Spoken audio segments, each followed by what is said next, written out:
Say it with me. 3 weeks left.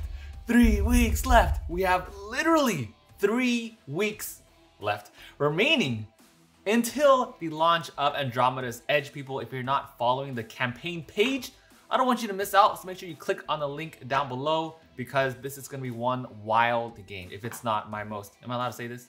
Why not? This is literally my most anticipated game of the year and it's coming out first, January 31st.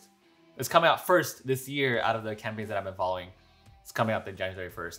You get it, click on the link and let's get started with today's video.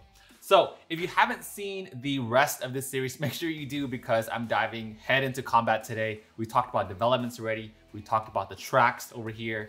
And now we're diving straight in to combat. In Andromeda's Edge, combat is getting a major upgrade. Units are now going to have a range value and they're now going to have a weapons value. Now, what do those mean?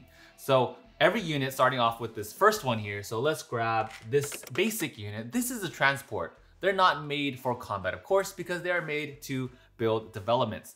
They have a range of 1 and they have a weapons of 1. So let's talk about weapons first. Weapons means this unit, if it's in battle, so let's say I am over here. If it's in battle with this green faction, then I can roll 1 die because of a 1 weapons value. Instead, if I have a fighter, these will have a weapons of 2.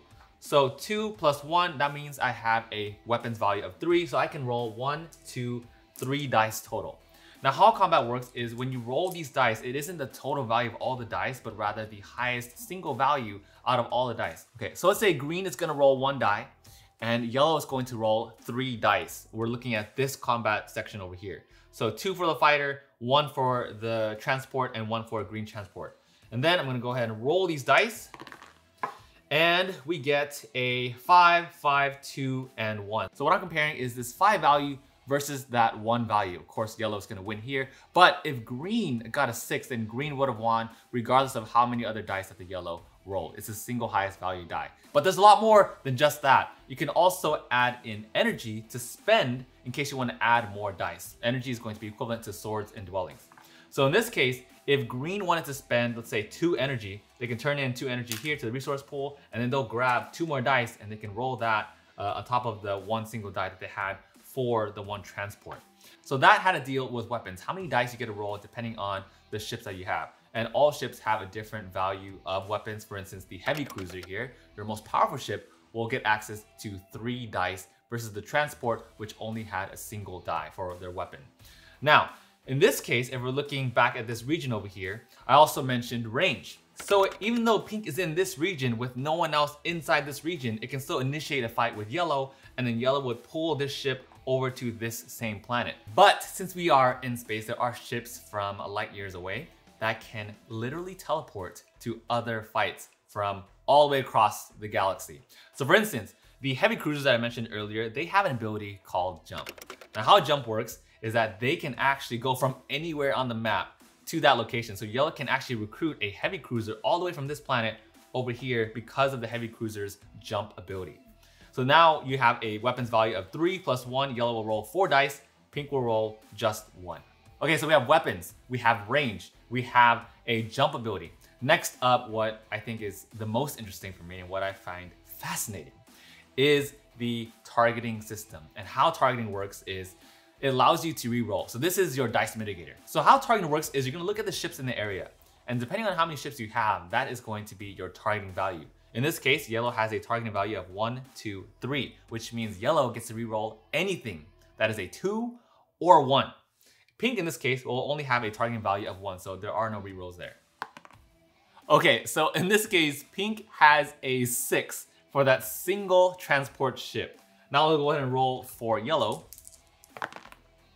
And yellow has a 5, a 3, and a 2. Now it's not looking too good for yellow, but yellow can re-roll this yellow die and see what it gets. So now we get another 2.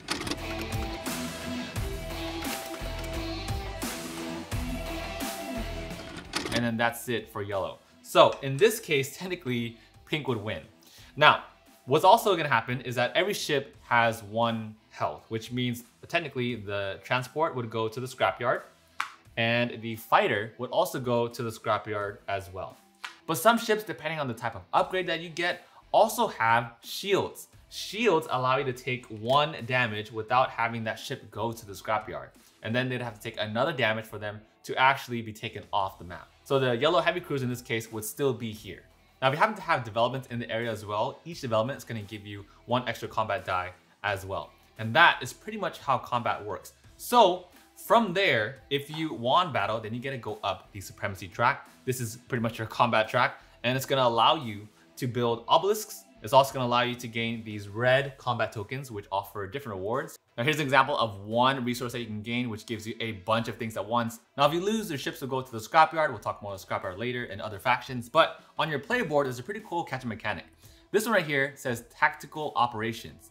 So when you lose, you actually get to gain one of these benefits listed here. Either a tactical card, which gives you a bunch of random benefits, or you can slot a moon you can get from launching your ships to different planets. So for instance, let's say I take this one and I slot it here. Every time I lose, I have a choice to either gain a tactics card or ice. Okay, last thing for today, the reason why you're here, the faction reveal. So today we're talking about the Zodian Warmongers, and now that you understand combat, this will make a lot more sense. Now every faction has a unique starting location too for their tracks. In this case, the Zodian Warmongers have red, so that means they go up 1 level on the supremacy track, and then also 1 level higher on the industry track as well. Normally, everyone will start on this level, but let's say you're playing as yellow. Yellow would actually start there and there in the very beginning of the game. Now, next up, they have something called Battle Rage.